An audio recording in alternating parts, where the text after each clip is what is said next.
Que segurança tenho em Jesus, pois nele gozo, paz, vida e luz. Com Cristo herdeiro, Deus me aceitou, mediante o Filho que me salvou. Conto esta história cantando assim: Cristo na cruz foi morto por mim. Conto esta história cantando assim: Cristo na cruz foi morto por mim. Inteiramente me submeti, plena alegria nele senti. Anjos descendo, trazendo os céus, provas da graça que vem de Deus. Conto esta história cantando assim: Cristo na cruz foi morto por mim. Conto esta história cantando assim: Cristo na cruz foi morto por mim.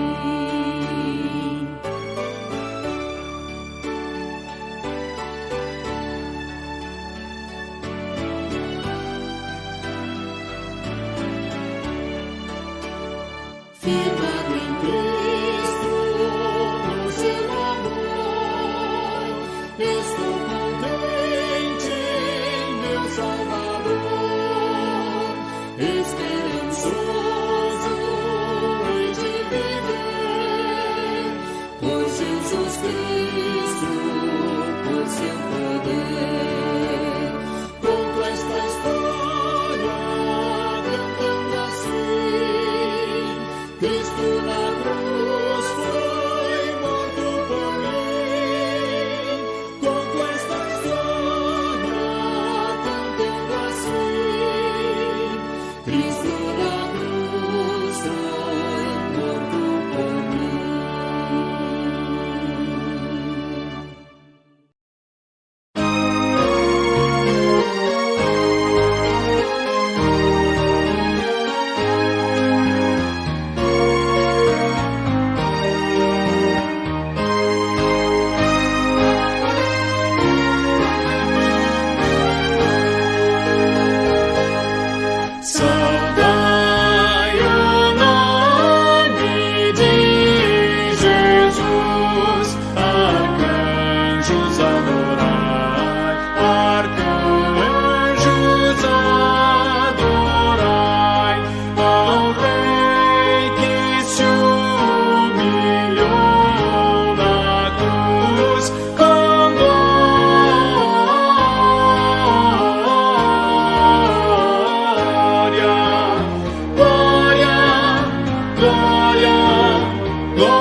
todo seja sempre exaltado e cante a igreja com terno amor. Seja louvado o Deus Supremo, Deus revelado em Israel.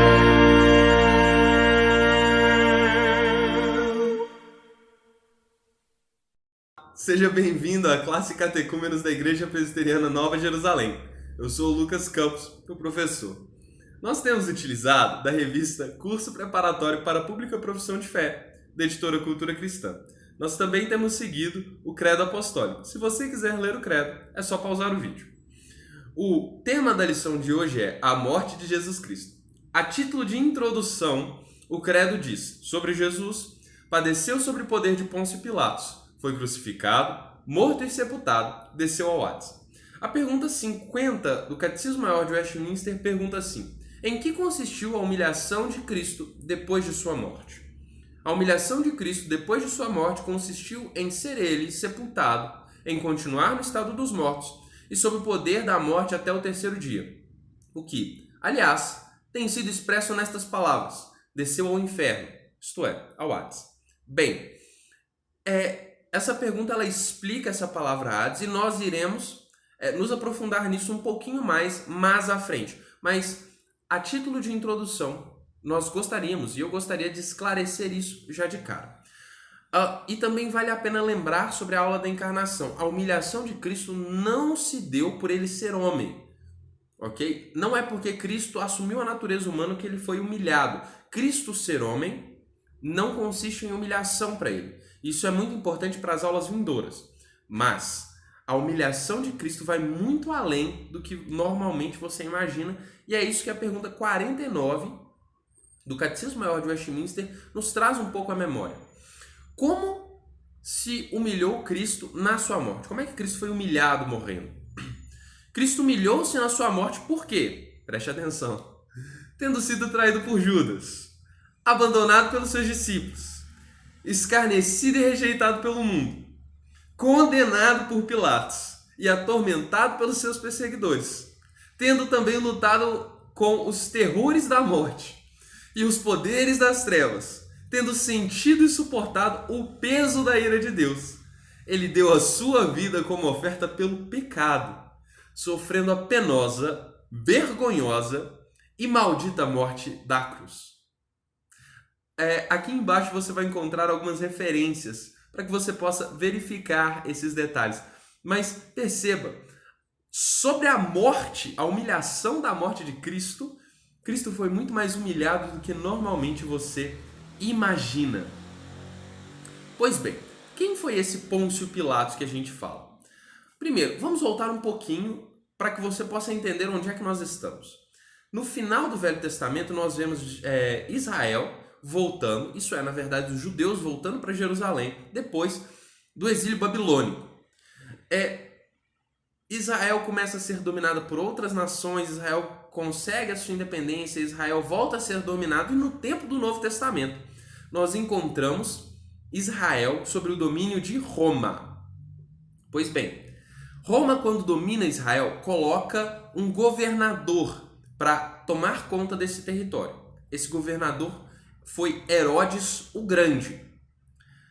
O Herodes o Grande não foi o único Herodes governador da região de Israel. Na verdade, houveram vários Herodes. Referentes à Bíblia, que nós ouvimos relação sobre a Bíblia, nós ouvimos sobre 6. Então você precisa tomar cuidado quando você for ler sobre Herodes, porque nem sempre é o mesmo Herodes, ok? Mas esse Herodes o Grande foi aquele que construiu aquele templo magnífico de Jerusalém, que as pessoas, que os judeus se orgulhavam. Pois bem, esse Herodes morreu e ele deixou o território de Jerusalém para os seus 3 filhos. O governador deu para os seus 3 filhos, que também foram 3 Herodes. Foram eles Herodes Arquelau, Herodes Antipas e Herodes Filipe. Herodes Antipas foi governador da Galileia e da Pérea. Foi o Herodes que João Batista acusou de tomar a esposa do seu irmão, Herodes Filipe, que governava umas regiões menores, ok? Herodes Arquelau foi acusado pelos seus irmãos, ao governador de Roma, como traidor e teve o seu território retirado. Com isso, o território da Judéia e de Samaria, ele foi passado a procuradores. Houveram alguns procuradores que aparecem na Bíblia, mas foram vários. Dentre esses governadores, houve um que governou entre o ano 26 e o 36. Esse governador foi Pôncio Pilatos. Você pode perceber que o que acontece é que esses governadores eles queriam conquistar o favor de Roma. Eles queriam mostrar a Roma que eles eram bons governadores. E eles faziam isso mantendo a ordem e a coesão no território que eles governavam. Pois Pôncio Pilatos teve um problema. Um judeu estava causando alvoroço no meio dos judeus. E esse judeu era Jesus. E os outros judeus queriam a morte de Jesus e eles chegam a Pôncio Pilatos e pedem a morte de Jesus. Então Herodes ele está com um problema. Esses judeus estão tão revoltados que talvez eles acabem por fazer uma revolta. E ele precisa acalmar esses judeus. Só que a consciência dele acusa sobre entregar esse judeu, Jesus, para a morte. Ok? Nós vemos 3 acusações da consciência de Pilatos muito claras. Primeiro, em Marcos 15:10, ele fica convencido de que os judeus que estão entregando Jesus não fazem porque querem justiça. Eles fazem de uma forma maldosa. O que eles querem não é justiça, é um assassinato. Eles não entregam visando a justiça. Percebe? Eles entregam por razões maldosas. O segundo motivo que a consciência dele diz que não é uma boa ideia ou que não é justo que Jesus seja morto é que a própria esposa dele diz para ele: não te envolvas com esse justo, em Mateus 27:19. A esposa dele avisa ele: não faça isso. E em seu íntimo, ele foi convencido da inocência de Jesus em Mateus 27:24. Ele não acha culpa em Jesus. Mas apesar disso tudo, ele entrega ao Senhor Jesus para ser crucificado e ele tenta se eximir da culpa lavando as suas mãos. Ok? Ele entrega ao Senhor Jesus, apesar de poder tê-lo não entregado, ele o entrega e tenta se eximir da culpa lavando suas mãos. Apesar disso tudo, você pode perceber que a morte do Senhor Jesus foi uma morte dolorosa, ok? O Senhor Jesus, ele teve as suas mãos e pés cravados em uma cruz. Ele foi crucificado e ele foi pendurado para sofrer uma morte dolorosa que ninguém tinha escapado. Não houve quem subiu na cruz e desceu da cruz vivo, ok? Para garantir que o Senhor Jesus havia morrido, uma lança foi enfiada nele. E o próprio Pilatos atestou a morte de Jesus e ainda ficou surpreso porque ele morreu rapidamente. A morte de cruz era uma morte dolorosa e lenta. Era uma morte sofrida.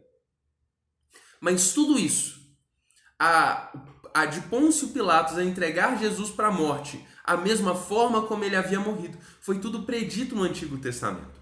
Especialmente nós lembramos de Isaías 53, que diz que o Cordeiro de Deus, ele havia de morrer, que ele havia de ser entregue e morto como ovelha muda, e ele não abriria a boca, que ele iria ser entregue à morte para salvar aqueles que seriam seus.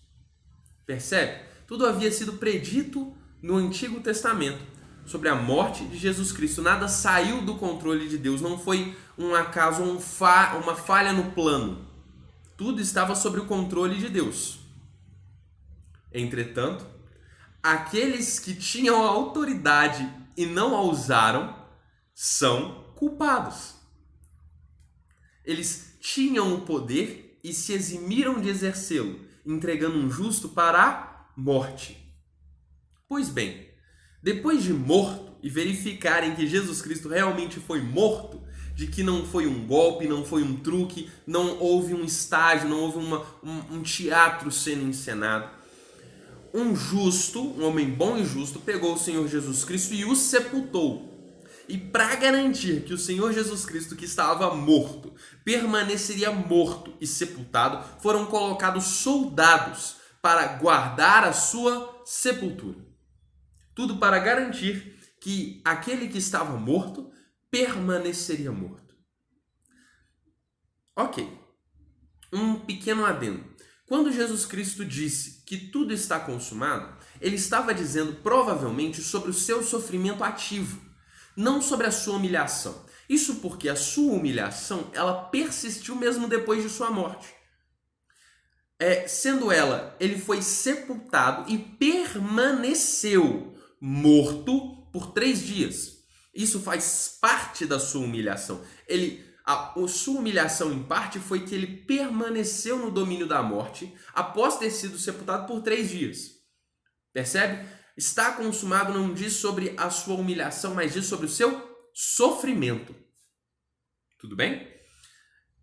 E o que, como eu havia dito, o credo diz quando fala sobre a descida de Cristo ao Hades. No Novo Testamento, Hades é designado como um estado dos mortos. Quando uma pessoa morre, ela vai para o Hades. Ela morre, ela não tem mais vida. Ela está morta. Ela está no Hades. Esse estado não é definitivo, porque há de ter a ressurreição final. Então o Hades não é definitivo. Os mortos serão ressurretos. Mas é importante entendermos isso para compreender que Cristo não sofreu outros castigos após a sua morte. Seu sofrimento acabou quando ele entregou o seu espírito nas mãos do Pai e disse: está consumado. Ele não foi para alguma região para sofrer ainda mais. Após a sua morte, após ele entregar o seu espírito ao Pai e dizer está consumado, o seu sofrimento havia terminado. No fim, o que o credo está afirmando é a permanência de Cristo sobre o domínio da morte quando o credo diz desceu ao Hades. Não é sobre um sofrimento extra que Cristo perdurou, mas é sobre a sua permanência na morte. É sobre a sua contínua humilhação. E o que nós podemos aprender sobre todo esse sofrimento e morte de Jesus Cristo? Primeiro, quando nós entendemos o sofrimento de Cristo, nós temos um novo sabor da graça. Nós entendemos um novo significado da graça. Isso porque conhecer os sofrimentos de Cristo e quão dolorosa foi a sua morte, nós entendemos melhor o custo da graça. Isso mesmo. Para nós, a salvação é de graça, não tem custo para nós. Mas isso se dá porque alguém pagou o custo. Ela não custou nada. A salvação não foi de graça no sentido em que ela não teve custo. Significa que nós não pagamos o seu custo. Quem pagou o custo foi o Senhor Jesus. Ele pagou o preço. Então medite nisso. O nosso Salvador nos amou de tal forma que ele se entregou a essa tenebrosa morte. Isso tudo enquanto nós ainda éramos pecadores. Quando ouvimos sobre o seu amor que ele demonstrou por nós, nós vemos o quão profundo ele foi. O quanto não foi profundo o amor que venceu a morte, como algumas canções dizem, por nós, mesmo quando nós ainda éramos pecadores. E como um lindo livro diz, como não amar esse que tanto nos amou? Essa é a realidade da morte de Cristo. Ela nos chama a um amor e uma entrega radical por aquele que tanto nos amou. Que o Senhor Jesus possa lhe abençoar ricamente e que ele possa permitir que você venha conhecer mais profundamente a profundidade e a riqueza do seu amor para conosco. Bom dia, irmãos. Graça e paz. Tudo bem? Deus abençoe você, sua família. Agradeço a Deus por este momento. Vamos compartilhar mais uma vez a palavra do Senhor. Vamos orar. Senhor nosso Deus, em nome do Senhor Jesus, agradecemos ao Senhor pela Tua palavra e te pedimos que venha falar aos nossos corações, para a gente poder guardá-la e para a gente poder praticá-la, Senhor Deus, vivê-la conforme a vontade boa, perfeita e agradável do Senhor. Em nome do Senhor Jesus, na dependência do Teu Espírito Santo, oramos e te agradecemos. Amém. Pois bem, irmãos, nós vamos falar a respeito da igreja. O tema é a igreja. Primeiro, vamos definir a palavra igreja. A igreja tem como definição para fora. O termo original dela no grego é ecclesias. Eclésia. Ek, para fora, eclésia, chamado, convocado. Então, chamado ou convocado para fora. É um termo usado lá em Atenas, pelos atenienses, tipo para poder fazer reuniões públicas, para resolver questões da cidade, reuniões políticas, para resolver problemas da cidade. Então, a eclésia era a palavra usada para que as pessoas fossem para fora para resolver esses problemas políticos da cidade. E em termos de questão da língua hebraica, quando foi traduzida para a Septuaginta, lá no termo hebraico eram as passagens referentes aos momentos que Moisés reunia, um encontro humano, reunia as pessoas ali no deserto. Então a eclésia tem como definição isso, para fora. Eclésia, igreja. Igreja, eclésia, para fora. Chamado para fora, quer dizer, chamado para fora. Pois bem, aí a definição da palavra na sua etimologia. Agora, qual é a definição da palavra igreja na Bíblia? Vamos lá? Vamos pegar alguns textos e vamos definir agora igreja de acordo com os versículos. Atos 8:3. Diz assim, Atos 8:3. Saulo, porém, assolava a igreja. Ele assolava a igreja entrando pelas casas. Então perceba bem, não é um templo a igreja, é pessoas. Porque ele assolava as pessoas, entrava pelas casas, arrastando homens e mulheres, encerrava-os no cárcere. Beleza? Igreja, pessoas. Sabemos disso, mas vamos confirmar isso aqui nos textos. Atos 9:31. Vamos lá, Atos 9:31. Diz assim, a igreja, na verdade, tinha paz por toda a Judéia. A igreja, na verdade, tinha paz por toda a Judéia, Galiléia e Samaria, edificando-se. Ela se edificava, ela própria.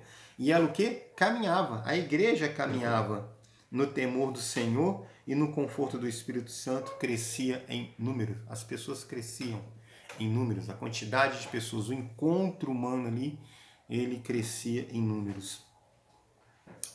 Bem, temos mais um. Colossenses.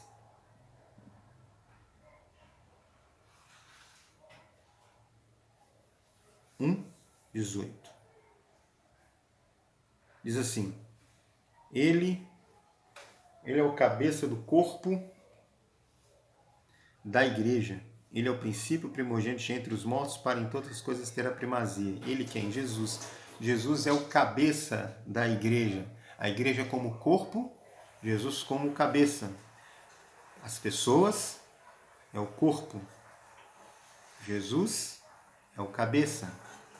Então, quem comanda a nossa vida, quem nos comanda, quem comanda os membros do corpo é Jesus. Jesus comanda as pessoas. Nós temos Ele como nosso Senhor, como a nossa referência. É a Ele a quem devemos seguir seus ensinos, seus pensamentos, tudo aquilo que Ele falou, da forma que Ele falou, nós devemos segui-lo. Pois bem, então nós vamos falar o seguinte. Nós definimos a palavra e definimos que a igreja na Bíblia são pessoas. O que nós temos que entender é que essas pessoas, como igreja, ela tem o seu mover no dia a dia. Você é igreja e você tem essa questão sua do dia a dia como igreja.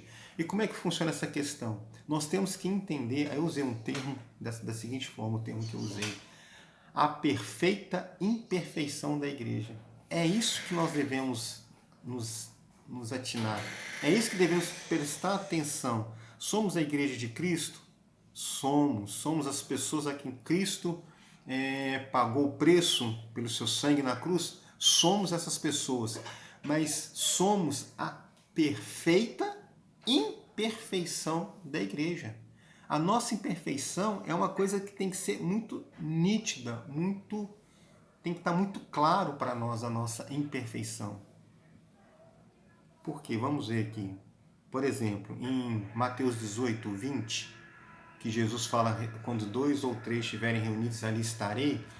Perceba bem que é um encontro humano. Como se dá nesses encontros humanos? 2 ou 3 reunidos, ali eu estarei. Igreja, pessoas. Um encontro humano.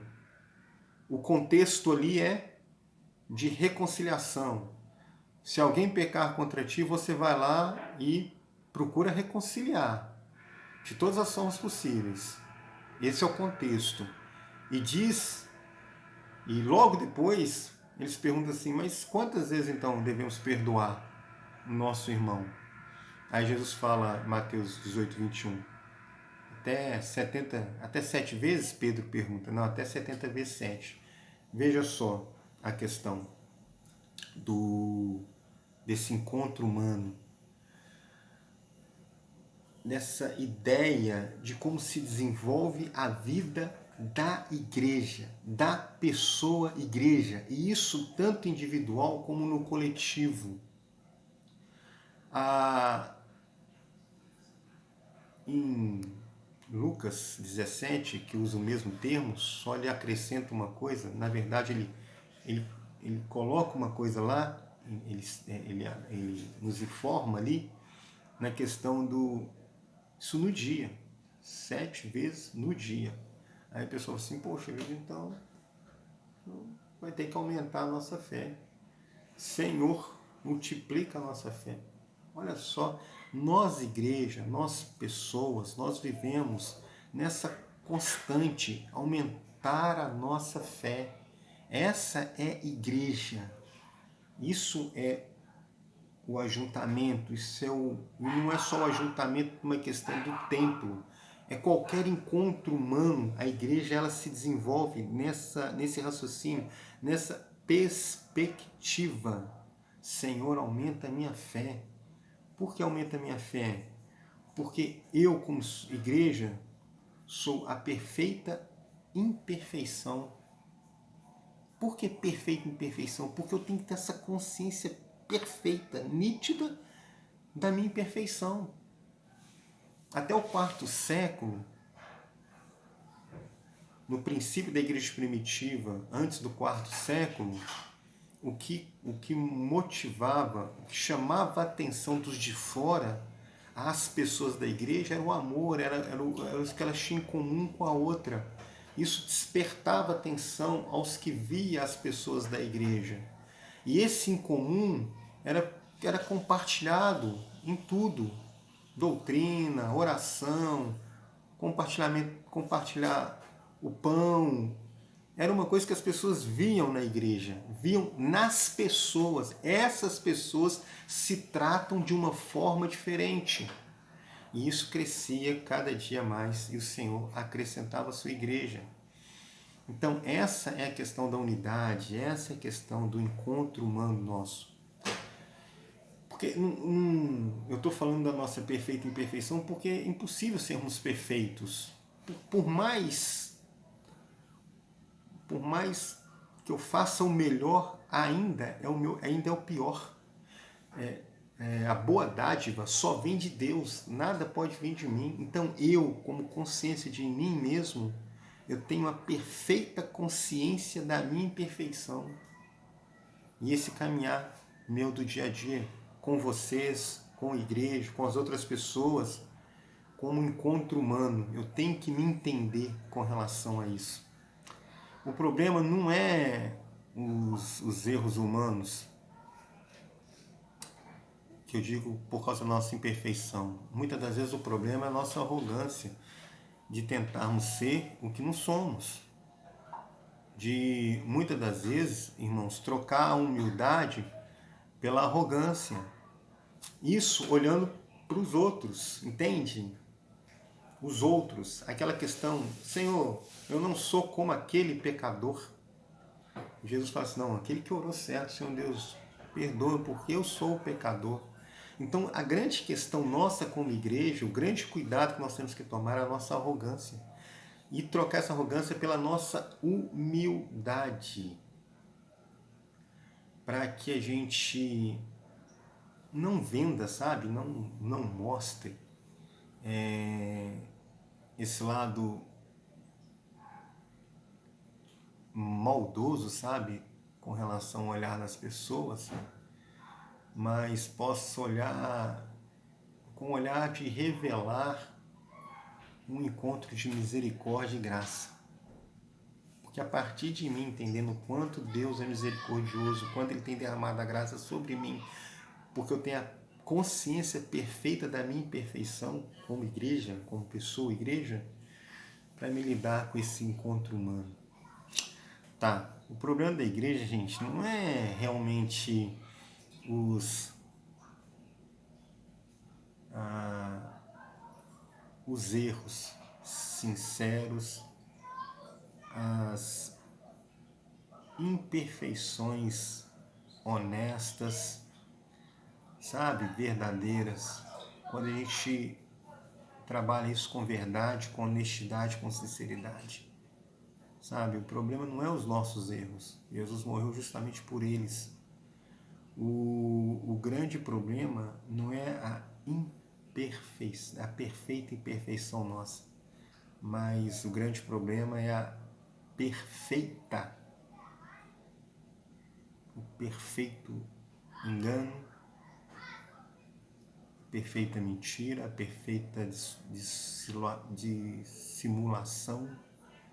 Esse é o grande problema, é quando essas coisas em nós de alguma forma anda perfeito e a gente não enxerga em nós a nossa imperfeição como igreja. É o que eu falo, a perfeita imperfeição da igreja é viver a sinceridade boa e simples que o Evangelho nos ensina.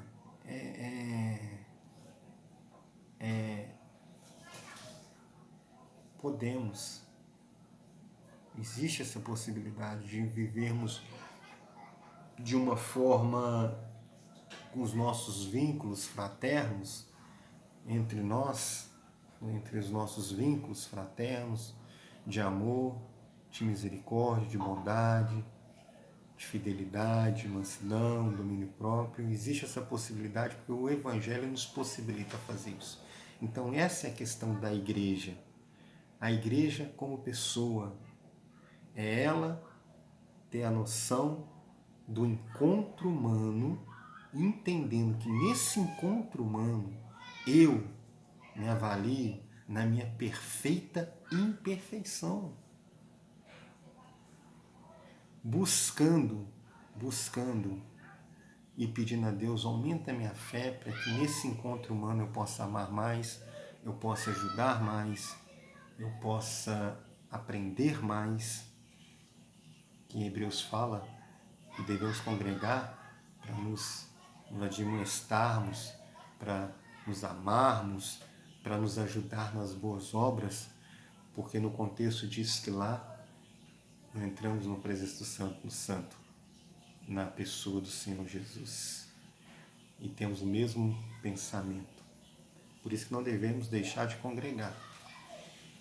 Esse encontro humano é importante, qualquer encontro humano é importante, porque você é a igreja, você é uma pessoa individual, você é a igreja. E deve desenvolver nesse encontro humano, encontrei na web. esse encontro humano, o amor, a fraternidade dos nossos vínculos. Que Deus possa nos abençoar como igreja. Em nome do Senhor Jesus, nos ajudar a caminhar juntos. Fique na paz, igreja. Fique na paz, igreja. Você como igreja. Fique na paz do Senhor e não deixe de participar desse encontro humano. Nas nossas perfeitas imperfeições, debaixo, sob a graça do Senhor, em todo momento da nossa vida, em nome do Senhor Jesus. Fique na paz. Deus nos abençoe. Olá, muito bom dia. Cumprimento a todos com a graça e a paz do nosso Senhor Jesus. Hoje nós iremos estudar a nossa lição de número 6 e o tema é o compromisso com Deus. E neste primeiro momento, quero ler com vocês Hebreus 10, 25 e diz assim a palavra do Senhor. Não deixemos de congregar-nos como é costume de alguns. Antes façamos admoestações e tanto mais quanto vedes que o dia se aproxima. Então aqui nós vemos a importância de nós congregarmos como igreja, como corpo de Cristo. Esse é um dos compromissos que nós temos que ter como igreja do Senhor.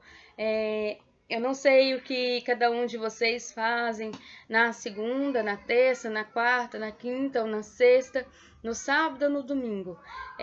Eu sei que tem pessoas que têm 2, 3 cargos, ministérios e estão querendo o quarto e o quinto. Outros têm um, estão satisfeitos, outros não têm nenhum, também estão satisfeitos. E assim segue a igreja conforme o chamado que o Senhor deu a cada um. Mas esse comprometimento que a Bíblia fala, que nós vamos estudar hoje, ele vai além do congregar.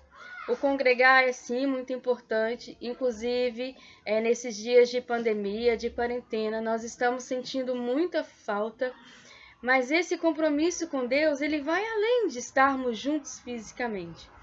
Este compromisso com o Senhor, ele é algo específico entre o seu relacionamento com o Senhor Jesus. Se o Senhor puder ir até você na segunda-feira que você não se encontrou com Ele, ou que você não esteve congregando, Jesus se fez presente? Ou Jesus teve que dar uma saidinha da sua vida para você participar daquilo que você estava participando, daquilo que você estava fazendo? Quero que vocês abram comigo a Bíblia de vocês no livro de Lucas, no capítulo 14. Hoje eu peguei uma versão NVI, que eu achei que está com um linguajar mais apropriado para vocês. E no capítulo 14, dos versos 1 aos versos 6, a palavra vai nos dizer a respeito da cura de um homem, que ele tinha água pelo corpo, e a cura desse homem foi num sábado. E um certo fariseu, ele perguntou para o Senhor Jesus se podia curar no sábado. Mas aí o próprio Senhor, ele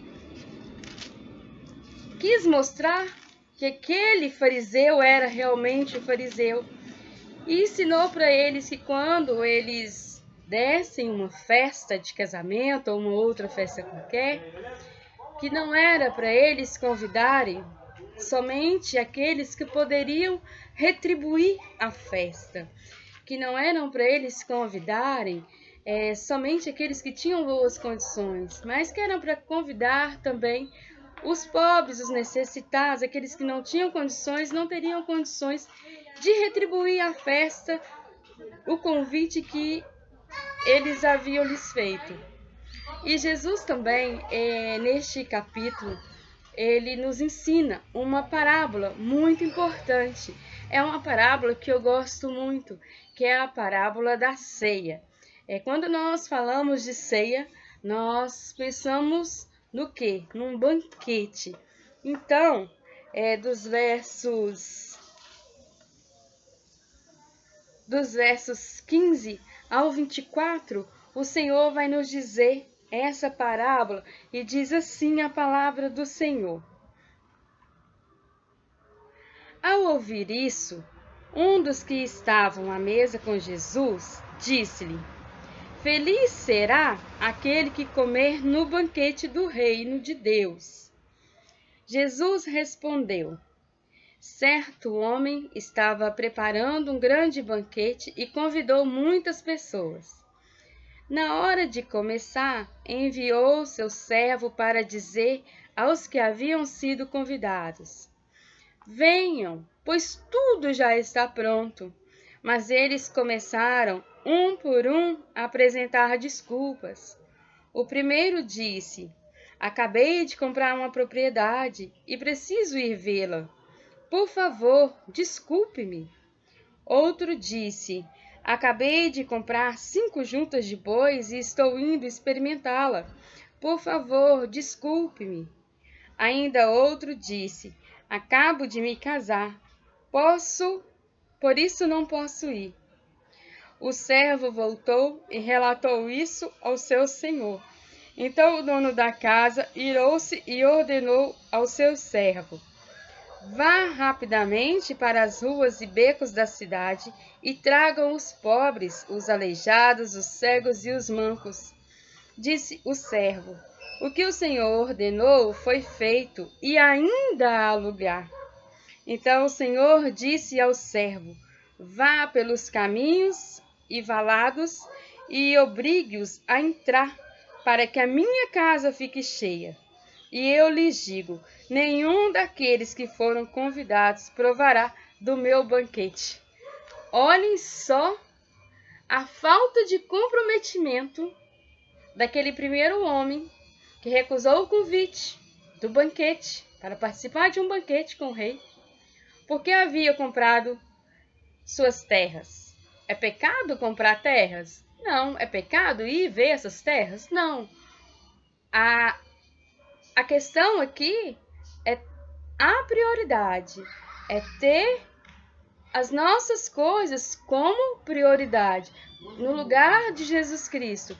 Jesus, ele é a primazia. O outro, ele comprou bois e ele precisava tratar dos bois, ele recusou, ele trocou o tratar dos bois, ele trocou o banquete por tratar dos bois. E o outro, ele casou e também não podia ir e pediu desculpa. Pensem comigo, a pessoa casou e não pode ir? Então, daqui a um tempo, quando ela estiver planejando um bebê, ela também não vai poder ir, porque está planejando um filho. E daí a pouco, quando o filho nascer, ela também não vai poder ir, porque o filho estará recém-nascido. Eu não estou dizendo, eu quero que fique bem claro, que você não vá cuidar da sua família. Você vai sim cuidar da sua família. Nós precisamos entender que Jesus, ele precisa ser prioridade em nossas vidas. Nós vamos cuidar da nossa família, nós acabamos de casar, nós acabamos de comprar bois, terras, mas nós vamos dar prioridade para aquilo que é prioridade. E o Senhor Jesus, ele é prioridade em nossas vidas. Conta-se uma história de uma família que morava a 5 quilômetros da igreja e todos os dias eles iam para a igreja a pé, inclusive aos domingos de manhã e à noite.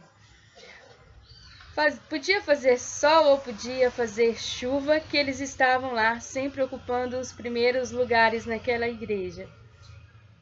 Com o passar dos anos, eles tiveram condições de comprar bicicletas. E aí então eles iam para a igreja usando essas bicicletas, sempre ocupando os primeiros lugares da igreja. O tempo passou e aquela família teve condições de comprar uma carroça. Ficaram felizes porque iam todos juntos montados na carroça e ocupavam os primeiros bancos da igreja. Com o passar do tempo, aquela família teve a oportunidade de comprar um carro. Inicialmente, eles estavam indo à igreja, mas um certo domingo, aquela família não foi. E o pastor sentiu falta daquela família e foi até a casa deles para saber o que tinha acontecido, pois eles não tinham o costume de faltar. E quando o pastor perguntou qual era o motivo, aquele homem simplesmente respondeu que eles não foram à igreja porque o pneu do carro havia furado. Então, nós podemos tirar como conclusão que antes aquela família ia para a igreja até a pé. E por que que eles não foram mais? É porque perdeu-se o primeiro amor. Jesus já não era a primazia na vida deles. Jesus já não assumia o primeiro lugar na vida deles. Outras coisas, outros sonhos assumiram um lugar na vida deles. E o que nós precisamos de ser chamados a atenção hoje é exatamente isso, que nós precisamos ter compromisso com o Senhor. Numa reunião do nosso conselho, eu creio que são discutidas várias coisas, se paga essa conta, se paga outra, se não paga, o que vamos fazer, o que nós podemos fazer para melhorar a vida da igreja, a saúde espiritual da igreja. E eu creio que se essa é realmente uma pergunta que preocupa os presbíteros, o nosso pastor, eu creio que eles vão dizer que é o compromisso com Deus. Nós, como igreja, nós precisamos melhorar o nosso compromisso com o Senhor. Nós precisamos permitir que Jesus assuma o primeiro lugar na nossa vida em tudo. Mais uma vez eu repito, você precisa trabalhar, você precisa estudar, você precisa cuidar da sua família, mas é possível você ser um bom administrador do seu tempo e dedicar alguns minutos do seu dia ao seu momento de oração e devocional ao Senhor, junto com o Senhor, tirar um tempo para cuidar da sua família, as horas que você precisa trabalhar, estudar, mas você também precisa ter um compromisso com o Senhor Jesus. Não deixe o seu amor se esfriar, não deixe o primeiro amor esfriar na sua vida, tenha um compromisso com Deus, seja um discípulo comprometido com o Senhor Jesus e dê a Ele o lugar que Ele merece, que é o primeiro lugar em tudo em nossas vidas. Feche os seus olhos e vamos orar. Pai Santo, muito obrigada por este estudo, que o Senhor venha aplicar em nós a Tua palavra. Possamos, ó Deus, entender, compreender que o Senhor é a primazia, que o Senhor merece a honra do primeiro lugar em tudo em nossas vidas. Nos ensina a administrar o nosso tempo com a nossa família, com os nossos estudos, o nosso trabalho, a nossa vida secular, de maneira, ó Deus, com que o Senhor não fique de lado. Da maneira, ó Deus, que o Senhor seja o primeiro lugar em tudo. Ajude-nos, ó Deus, renova nossa fé no Senhor e que possamos, de fato, ter um verdadeiro compromisso com o Senhor. Perdoa os nossos pecados, essa é a oração que te faço, no nome santo e poderoso do Senhor Jesus. Amém e amém. Um forte abraço e fiquem com Deus. Graças e paz, amados. É com grande alegria que estou com os irmãos mais uma vez para estudarmos a palavra do Senhor. E o tema de hoje é família. Estamos estudando o livro Marcas na Terra. E o título do seu capítulo 6 é Família é para essas coisas. Mas vamos ver um pouco do conceito de família na nossa sociedade. De acordo com o artigo 226 da nossa Constituição Federal, basicamente família é o conjunto dos genitores e da prole, ou seja, dos pais e dos filhos. Contudo, na nossa sociedade ocidental, o conceito de família vem sendo estendido por dois principais motivos: a questão da herança e a questão da união estável. A união estável na nossa Constituição Federal, entre homem e mulher, já é aceita, já é conceituada na nossa Constituição Federal.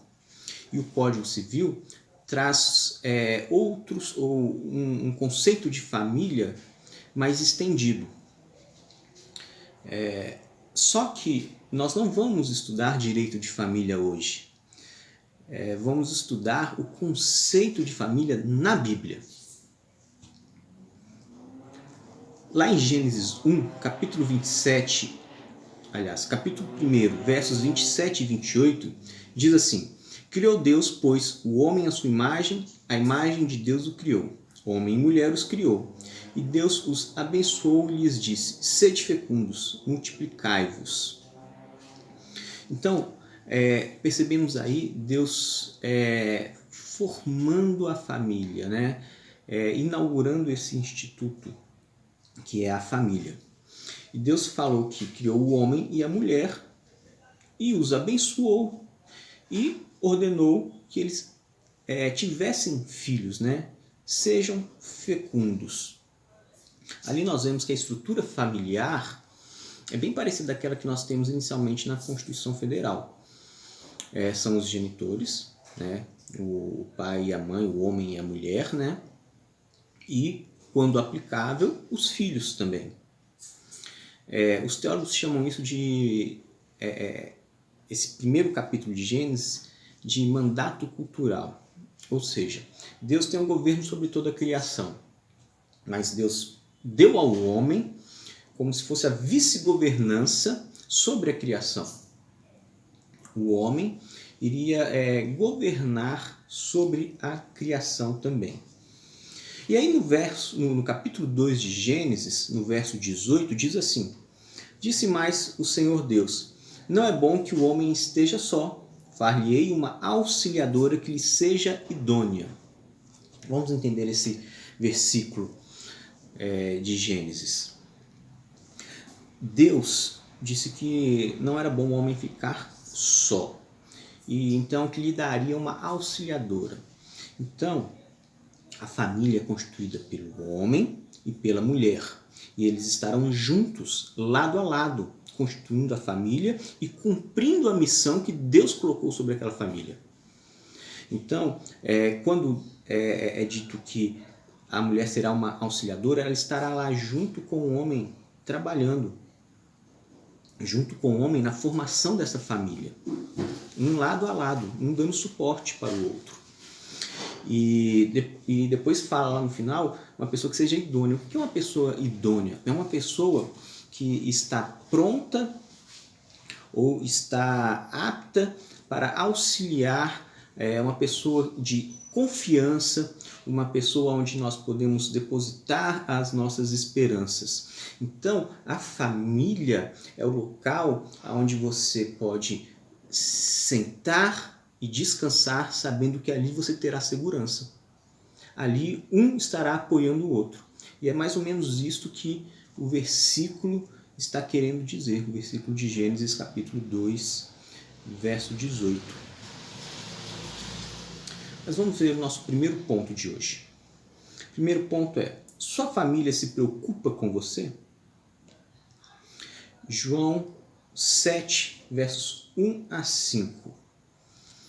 O verso 3 de João capítulo 7 diz assim: Dirigiram-se, pois, a ele os seus irmãos, e lhe disseram, os irmãos de Jesus, trazendo um questionamento a Jesus: Deixa este lugar e vai para a Judéia, para que também os teus discípulos vejam as obras que fazes. O verso 4 diz assim: Porque ninguém há que procure ser conhecido em público, e, contudo, realize os seus feitos em oculto.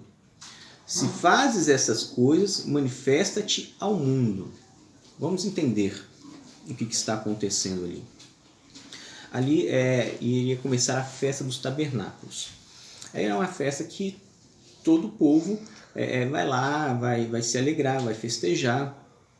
E a família de Jesus, né, preocupada com Jesus, disse: por que você fica aqui na Galileia? Eles estavam na Galileia, né? Vamos para a Judéia. Vamos para lá porque lá vai ter a festa dos tabernáculos, né? E se você faz essas grandes coisas, esses milagres, por que você está fazendo em oculto, né? Você tem que mostrar isto para o povo. E aí o verso 5 fala assim: Pois nem mesmo os irmãos criam nele. Os irmãos de Jesus estavam desconfiando do seu ministério. Eles não estavam crendo que Jesus conseguiria alcançar o objetivo dele. né? Então parece que é aquele conflito de família, né? Um falando para fazer uma coisa, outro falando para fazer outra coisa. Mas vamos lá no capítulo 6, no verso 66 de João, diz assim, ó, um pouquinho anterior a esse questionamento da família de Jesus. À vista disso, muitos dos seus discípulos o abandonaram e já não andavam com ele. Vamos entender o que estava acontecendo então lá no capítulo 6, um pouquinho antes lá desse texto.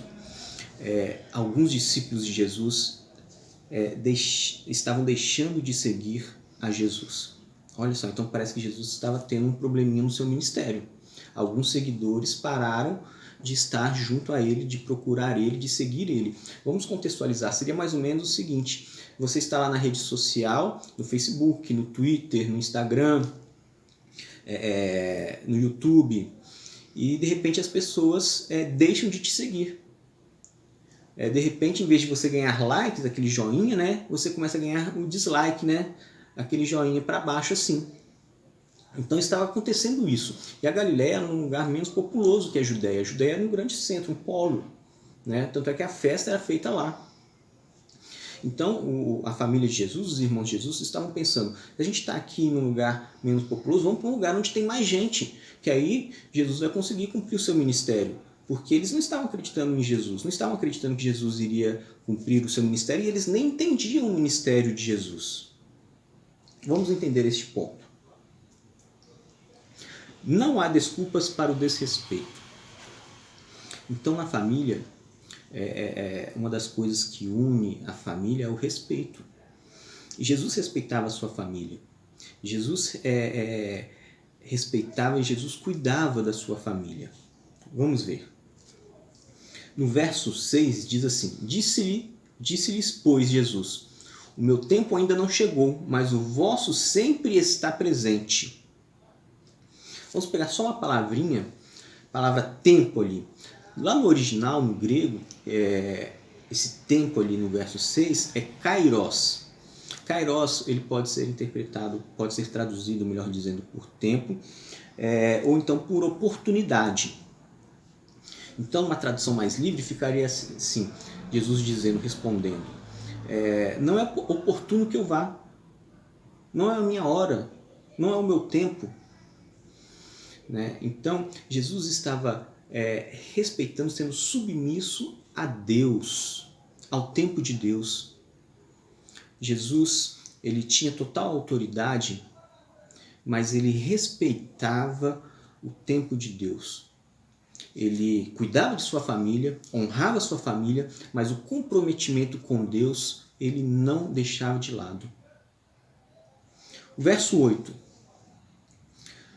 Subi vós outros à festa, eu por enquanto não subo. Jesus falando: vai para a festa, por enquanto vou ficar aqui na Galileia, pode ir para a Judéia, porque o meu tempo ainda não está cumprido, porque ainda não é a minha oportunidade, porque ainda não é oportuno. Mais uma vez, Jesus dando honra a Deus Pai, Deus Filho dando honra a Deus Pai. E aí no verso 9 diz assim: disse-lhes Jesus estas coisas e continuou na Galileia. Então Jesus continuou lá na Galileia e disse para sua família: não vai, eu sei que vocês querem ir para a festa, eu sei que vocês estão preocupados, né, comigo, pelo fato de eu estar perdendo seguidores, né? Mas Jesus tratou sua família de forma respeitosa. Jesus cuidou da sua família. E você? Você que é adolescente, você que é jovem, esposo, esposa, você está honrando a sua família? Você está cuidando da sua família? Olha como Jesus foi paciente. Jesus tinha autoridade e poder para fazer como ele quisesse, mas ele conduziu o seu ministério honrando a Deus, buscando honrar a Deus. Vamos seguir. O terceiro ponto é: aproveite as oportunidades. Então, Jesus cuidou da sua família, respeitou a sua família, amou a sua família, mas ele aproveitou as oportunidades também. Verso 10 diz assim: mas depois que seus irmãos subiram para a festa, então Subiu ele também, não publicamente, mas em oculto. Ele não queria escandalizar, né?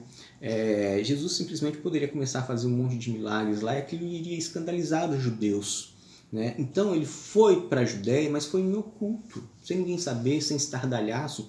E nas outras lições nós percebemos que Jesus conduz o seu ministério com muita humildade. Ele não busca os holofotes para si. Ele não busca a atenção de todos para si. Ele deixa que a palavra de Deus, que as boas novas, conduzam os propósitos de Deus. E um pouquinho mais para frente, no verso 15, diz assim: então os judeus se maravilhavam e diziam: como sabe estas letras sem ter estudado? Então Jesus foi lá, pregou a palavra, falou de Deus, falou das boas novas, e os judeus viram como Jesus ele tinha total controle sobre o conteúdo que ele falava, total controle sobre a palavra de Deus, conhecimento sobre o Antigo Testamento. Então eles se maravilhavam com as palavras de Jesus.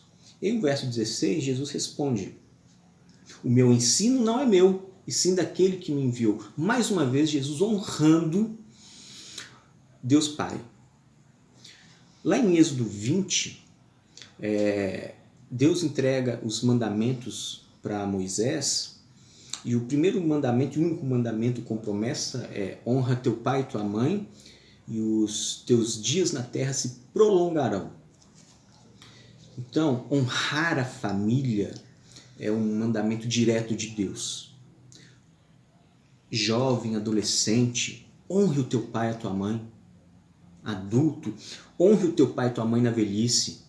Esposo, honre a tua esposa. Esposa, honre o teu esposo. Esse é um mandamento de Deus e com uma promessa de que Deus estará cuidando da sua família. E podemos falar aqui também da família espiritual. Honre os líderes da tua igreja, pastores, presbíteros, os diáconos. Líderes, honre a tua igreja também. Cuide, ame da tua igreja. Ame da igreja que Deus colocou na sua vida. Vamos seguir. No verso 17, então, já chegando à conclusão e chegando ao ápice também desse capítulo 7, diz assim: se alguém quiser fazer a vontade dele, de Deus, conhecerá a respeito da doutrina, se ela é de Deus ou se eu falo por mim mesmo. Verso 18. Quem fala por si mesmo está procurando a sua própria glória, mas o que procura a glória de quem o enviou, esse é verdadeiro e nele não há injustiça. Então, a primeira coisa que você tem que fazer a vontade de Deus. Se Deus mandou você honrar a sua família, honre. Seja a sua família no seu lar, seja a sua família espiritual na sua igreja. Honre a eles. Honre os teus pais, honre os teus filhos, honre o teu cônjuge, honre os líderes da tua igreja, líderes da igreja, honre a sua igreja. Essa é a vontade de Deus. E aí depois, lá na parte B do verso 18, diz assim: mas o que procura a glória de quem o enviou, esse é verdadeiro. E tudo que viermos a fazer, seja para a honra e glória de Deus. E seremos então reconhecidos como verdadeiros, juntos com a verdade. E nele não há injustiça. Então nos encontraremos justificados. Então eu vou falar para você que às vezes o seu filho está desviado, o seu esposo, a sua esposa, o seu pai. Temos pessoas na igreja que às vezes estão um pouco afastadas. Então, honre a Deus. Então você será encontrado verdadeiro, encontrado justificado. E as promessas de Deus estarão na sua vida. Deus honrará você também. Creia que Deus irá unir a família. Unir a sua família, unir a família espiritual, a nossa igreja. Creia que Deus irá fazer isso. Não importa as circunstâncias. Então, lá no grande ápice desse capítulo 7, diz assim: no último dia, o grande dia da festa, levantou-se Jesus e exclamou: se alguém tem sede, venha a mim e beba. Sabe qual que é o grande ápice de uma festa? Vamos pensar numa festa de aniversário, vamos contextualizar este momento. Uma festa de aniversário, os anfitriãos, eles dão o salgadinho, o docinho, né, para os convidados, o refrigerante, o suco. E aí depois eles chamam as pessoas, os convidados, para ficarem em volta da mesa. E ali tem um bolo. E aquele bolo, então, ele é cortado e todos comem daquele bolo. Então, ali, se a gente contextualizar, seria mais ou menos isso. O grande dia da festa. Então, Jesus levanta e fala: se alguém tem sede, venha a mim e beba. Detalhe, ainda não tinha acontecido o Pentecostes. Deus não tinha ainda derramado o Espírito Santo sobre o seu povo. E olha, amados, Deus estava anunciando isso. E aí depois no verso 38, Jesus fala assim: quem crer em mim, como diz a Escritura, dando várias referências lá do Antigo Testamento, do seu interior fluirão rios de água viva. O Espírito Santo estará presente na sua vida. Então creia em Deus. Deus honrará você, Deus honrará a sua família, Deus honrará a sua igreja. O Espírito Santo de Deus estará presente na sua vida. O Espírito Santo de Deus estará presente na sua igreja. Creia. Se tem alguma pessoa da sua família que às vezes está afastada ou não entregou sua vida totalmente para Deus, dê o primeiro passo. Faça o seu concerto com Deus. Creia em Deus. Deus prometeu o Espírito Santo nas nossas vidas. Honra a tua família. Honra a tua igreja. Deus honrará você. Deus resgatará aqueles que você ama. Deus resgatará você e a mim. Creia na palavra de Deus. É uma promessa de Jesus. Jesus brilhantemente conduz o seu ministério, honrando e cuidando e amando a sua família. E cuidando do seu povo, cuidando da sua igreja. Deus, em toda oportunidade que Ele tem, Ele vai lá e leva as boas novas. Ele dá testemunho. Dê testemunho no seu lar. Cuide da sua esposa, cuide do seu esposo. Cuide dos teus filhos, dos teus pais. Cuide dos teus familiares, cuide da tua igreja. Deus honrará você. Amém, amados? Vamos ter uma palavra de oração neste momento. Deus, grandioso e maravilhoso Pai, nós agradecemos porque o Senhor vem cuidando de cada um de nós, vem cuidando das nossas famílias, vem cuidando da nossa igreja, Pai. Ó Deus, que possamos estar honrando os nossos familiares, que essa palavra vá de encontro ao nosso coração, que possamos estar cuidando e honrando a nossa família, Pai, que possamos estar cuidando e honrando da nossa igreja também, Deus. Ó Deus, que o Espírito Santo do Senhor esteja presente nas nossas vidas e nós colocamos neste momento a vida daqueles que estão longe do amor do Senhor, Pai, dos nossos familiares que estão longe, daqueles que frequentaram a nossa igreja e estão longe do amor do Senhor, Pai, que o Senhor possa ir de encontro direto ao coração deles através do Espírito Santo do Senhor e promover um grande milagre, o milagre da salvação. Restaura e regenera a vida deles, restaura e regenera as nossas vidas também, Pai, e que tudo que viermos a fazer seja para a honra e glória do Senhor, no nome santo de Jesus. Amém.